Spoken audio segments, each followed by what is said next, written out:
آج ہم بات کریں گے اللہ تبارک و تعالیٰ کے اسماء حسنہ میں سے 31ویں نمبر پر، وہ ہے اللطیف۔ یہ اللطیف قرآن کریم میں 7 بار آیا ہے مختلف مقامات میں، اور لطیف کا معنی ہوتا ہے باریک بین، لطف و کرم کرنے والا۔ وہ کہ باریک بینی کے ساتھ لطف و کرم بھی اپنے بندوں پہ کرتا ہے، اور اس کی عدد جو ہے 129 ہے، 129، اور مفرد عدد جو ہے اس کا 3 ہے۔ تو کہ بڑا عجیب و غریب نام ہے، اور اپنا اللہ تبارک و تعالیٰ کے لطف و کرم کی جو دنیا کے اندر جو اگر کوئی نظیر ہے، مظہر ہے، تو وہ پانی ہے، کیونکہ پانی جو ہے اس کے ذریعے سے اللہ تبارک و تعالیٰ کائنات کے ذرے ذرے کو اور رونق اور حیات بخشتا ہے۔ انسانوں کی زندگیاں ہوں یا حیوانوں اور کھیتوں کی زندگیاں ہوں، سبزیوں پھلوں کی رونقیاں، وہ پانی سے ہی ہیں۔ تو کہ اس لیے قرآن کریم میں اللہ تبارک و تعالیٰ نے فرمایا کہ پوری کائنات کو جو ہے میں نے حیات پانی سے بخشی ہے، ہر چیز کو پانی سے زندہ کیا ہے۔ اور پانی جس طریقے سے اتنی آسانی سے ہر برتن میں، ہر جگہ میں، ہر پہلو میں پہنچ جاتا ہے،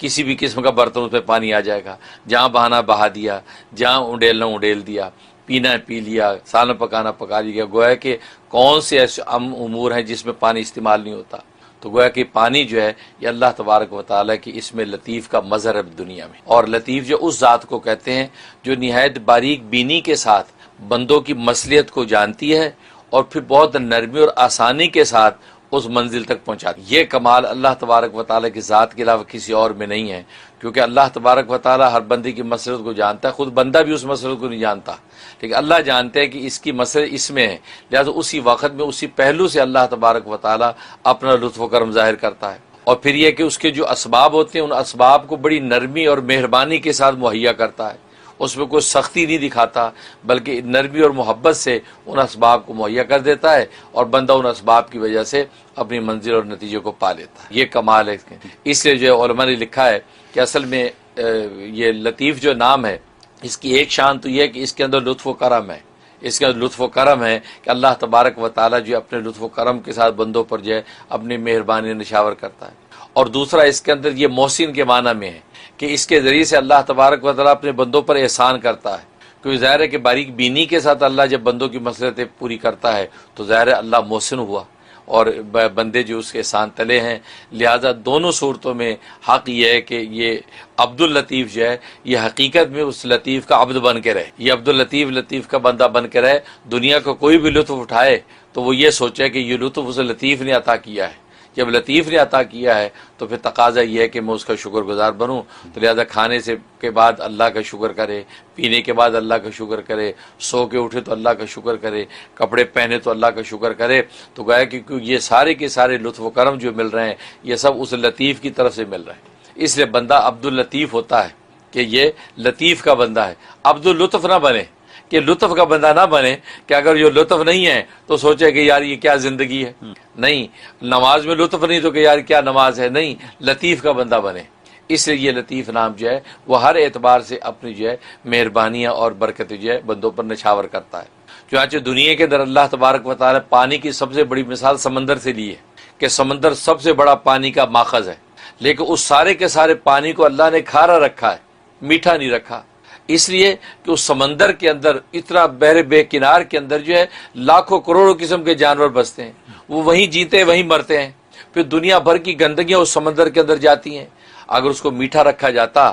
تو بندے کی مصلحت کے خلاف ہے، کیونکہ اگر یہ جانور مر رہے ہیں، گندگیاں اس کے اندر ڈالی جا رہی ہیں، وہ میٹھا پانی اگر ہوتا تو وہ متاثر اور بدبودار ہو جاتا، اور ایسا بدبودار ہو جاتا کہ بحر خشکی پہ رہنے والے لوگوں کی زندگیاں جیرن ہو جاتی۔ تو اللہ نے اس کے اندر خاص قسم کی تیزابیت رکھی ہے، خاص قسم کا کھارا پن رکھا ہے کہ اس کے اندر جانور مر بھی رہے ہیں، لوگ گندگیاں بھی ڈال رہے ہیں، لیکن وہ سب کو جلا کے راکھ کر دیتے، اس کی تیزابیت سب کو مٹا دیتی ہے، اور پانی اس کا ویسے کا ویسا، اور وہ پانی پینے کے قابل نہیں۔ باقی دنیا کے ہر کام دھندے کے لیے آپ کے بھاری بھاری ہوائی جہازوں کو یہاں سے لے کے وہاں تک پہنچاتا ہے، اور سامان تجارت ادھر سے ادھر پہنچتے ہیں، لیکن اسی کھارے پانی کو اللہ تبارک و تعالیٰ ایک ایسی مشینری کے ذریعے سے میٹھا بنا کے نازل کرتے ہیں کہ اسی پانی سے بخارات اٹھتے ہیں، اور بادلوں کے اندر اللہ نے ایسی روحانی مشینیں لگا رکھی ہیں کہ بادل اس کی پیوریفائن کر کے میٹھا کر دیتے ہیں اور بارش بنا کے برسا دیتے ہیں۔ تو یہ مشینری ظاہری مشینری سے وہ کام نہیں ہو سکتا کہ جو مفت میں اللہ تبارک و تعالیٰ بندوں کی مصلحت کے تحت جو ہے وہ اس کو میٹھا کر کے نازل کرتے ہیں۔ اور پھر بارشیں جب برستی ہیں تو بارشیں برستی اس یوں نہیں ہیں کہ اللہ تبارک و تعالی نے اکٹھا ہی پانی دے دیا ایک آدمی کو ساری زندگی کا، نہیں، یہی اللہ کی مصلحت ہے کہ بندوں کو رزق جو دیتا ہے وہ اس کی ضرورت کے مطابق اتنا ہی دیتا ہے جتنی ابھی اس کو ضرورت ہے۔ اگر اس کی زندگی کا سارا رزق ایک ہی دن میں دے دے تو ایک تو اس کو سنبھالنا مشکل، اور اگر سنبھالے تو وہ متاثر اور بدبودار ہو جائے گا۔ پانی اگر سارا ایک ہی زندگی کا سارا پانی اکٹھا دے تو کہاں سنبھالے گا، اتنی ٹینکیاں کہاں ہیں؟ تو اللہ تبارک و تعالیٰ کی یہ لطافت ہے کہ وہ پہاڑوں کے اوپر اس پانی کو برساتا ہے جو میٹھا کر دیا، اور پہاڑوں پہ برف بنا کے جما دیتا ہے، اور وہ رس رس کے پہاڑوں کی رگوں کے اندر داخل ہو جاتا ہے، اور وہاں سے چشمے بن کے پھوٹتے رہتے ہیں، اور اس گلیشیئر جو پگھلتے رہتے ہیں اس سے ساری زندگی لوگ پانی لیتے رہتے ہیں۔ یہ کمال اللہ تبارک و تعالیٰ کی اسی لطافت کی بنا پر ہے۔ اللہ اتنی باریک بینی کے ساتھ فیصلہ کرتا ہے کہ انسان وہاں تک پہنچ نہیں سکتا، لہذا وہ برف جو ہے وہ جو ان کے پہاڑوں کے ریشوں میں سے چشمے بناتی ہے، چشموں سے تالاب بنتے ہیں، نہریں بنتی ہیں، اور لوگ جو اپنے پانی کو جو مقدر اللہ نے کر دیا ہے اس کو استعمال کرتے رہتے ہیں۔ اس لیے لطیف جو ہے یہ ایک ایسا نام ہے کہ ساری لطافت کائنات کی اس لطیف کی تجلی کے نتیجے میں اللہ تبارک و تعالیٰ عطا کرتے ہیں، اتنا مبارک نام ہے۔ اور باقی یہ کہ اس کے فضائل و فوائد، سبحان اللہ، اس کا سب سے بڑا فائدہ یہ ہے کہ انسان اگر یہ چاہتا ہے کہ اللہ تبارک و تعالیٰ کے ہر وقت لطف و کرم میں رہے اور اس کی مصلحت کے تحت اللہ تبارک و تعالیٰ فیصلے کرتا رہے، اور اس کو پتہ نہیں ہے کہ پتہ نہیں میرے لیے کیا اچھا کیا برا ہے، تو وہ اپنے لطیف کے سپرد معاملات کر دے، اور ہر نماز کے بعد 173 مرتبہ 173 ٹائم وہ یا لطیف کا ورد کرے، اور اول آخر 11 مرتبہ درود شریف پڑھ کے دعا کر لے کہ یا اللہ یہ میں کرنا چاہتا ہوں، اس کی مصلحت مجھے خبر نہیں، اس کے حصول کے اسباب مجھے پتہ نہیں ہے، اب آپ اپنی لطافت کرم سے جو ہے مجھے عطا کر دیجئے۔ 41 ڈیز کر لے گا اس کا کام ہو جائے گا۔ یہ اس کے اندر زبردست تاثیر ہے۔ اور ایک تاثیر یہ ہے، عام طور پہ یہ بچوں کے نصیبیں نہیں کھلتے، شادیاں نہیں ہوتی، اس حوالے سے لوگ پریشان ہوتے ہیں۔ اس کے لیے ایک عمل یہ کہ 2 رکعت نماز تحیۃ الوضو پڑھے، یعنی وضو کا کی یہ نماز کہلاتی تحیۃ الوضو، یعنی جب بھی وضو کرے تو وضو کر کے انسان جو 2 رکعت نفل پڑھ لے تحیۃ الوضو کی نیت سے، تو یہ بہت بڑی فضیلت ہے۔ اور یہ وہ فضیلت ہے کہ جس کی وجہ سے نبی کریم صلی اللہ علیہ وسلم نے آسمانوں پہ خواب کے اندر آپ نے آسمانوں کی سیر کی تو آگے آگے بلال حبشی کے چلنے کی آواز دیکھی، تو پوچھا کہ بھئی یہ کون آگے جا رہا ہے؟ تو حضرت جبرائیل امین نے فرمایا کہ یہ آپ کا غلام جو بلال آگے آگے چل رہا خادموں کی طرح۔ تو آپ بڑے حیران ہوئے کہ بلال کا اتنا مقام کہ میں خواب میں جنتوں کی سیر کروں اور آگے بلال چل رہا ہے۔ تو دنیا میں آ کے آپ نے صبح کو پوچھا، بیدار ہوئے خواب سے، بلال تم کون سا ایسا عمل کرتے ہو؟ میں نے تجھے رات کو اس حال میں دیکھا۔ کہا کہ میں تحیۃ الوضو پڑھتا ہوں، جب بھی وضو کرتا ہوں تو میں 2 رکعت نفل پڑھ لیتا ہوں۔ لہٰذا تحیۃ الوضو کی اتنی بڑی فضیلت ہے، لہٰذا اگر مکروہ اوقات نہ ہوں تو جب بھی وضو کرے تو 2 رکعت نفل ضرور پڑھ لیا کرے۔ تو 2 رکعت نفل جو تحیۃ الوضو کی نیت سے انسان پڑھے، اور پڑھنے کے بعد جو 101